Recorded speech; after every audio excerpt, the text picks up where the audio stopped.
Today I'll be running you through how to do a quick quote on WebshipX for an international shipment.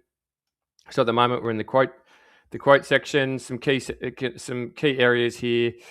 First of all, that I'll point out is you've got the contact us. So if you ever need a hand with anything, please reach out to myself or the team. So my contact details are here as a freight consultant, and you've got our customer service team information here, account receivable, and then our customer service manager as well. So we go back to the quote section. You can also turn on the guide if you need to. You've got your address book there, so sending any saved addresses, you can actually use that to pre-populate any of the below for the sender or receiver. A quick handy tip is this little blue button down here will actually swap the two over. Down the bottom, you've got your load items. So this is where you want to put your commodity. So that's what you're shipping. You want to put the packaging type. So that could be carton or pallet. It's important if it is a pallet to highlight that it is a pallet to get proper quotes. Then you put your weight, length, and quantity in. Here we've got the pickup date, accessorials, so you can go in there and select any that are relevant. The warranty, so the warranty is for when the goods are in transit only. So once they arrive, they're no longer covered, so you have to notify us within 24 hours of receiving the goods.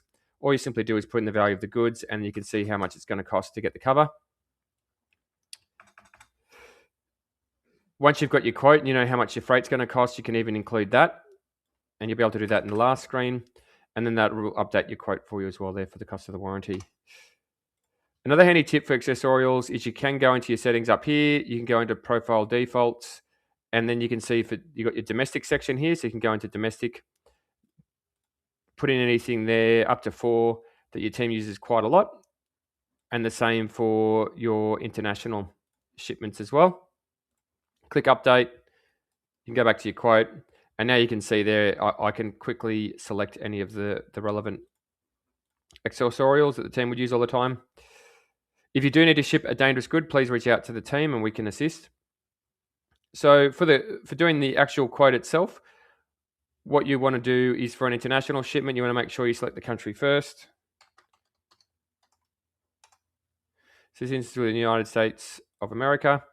You can do this 2 ways in terms of filling in the postcode and city and state. You can look up the postcode here, and that will pre-populate the other 2. We recommend doing that to prevent any typos. The other way is you can search your address. So here we can jump in, we can select the relevant one. Put in what you're shipping.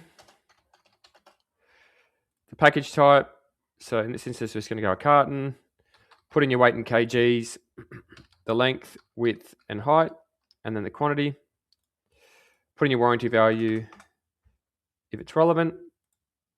Very important, if you do a pallet and it is non-stackable, nothing go on top of it, do make sure that you select the non-stackable accessorial because it can actually come up to be quite a bit.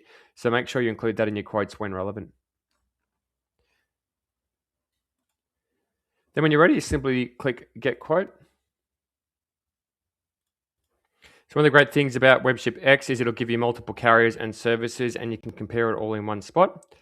On the left-hand side, you'll also see here you can double check where the goods are going visually. You can see the information and double check and make sure everything's correct. If you need to change something, just simply click Edit Quote and that'll take you back. You've got your recommended services, your fastest as well, which is done by ETA.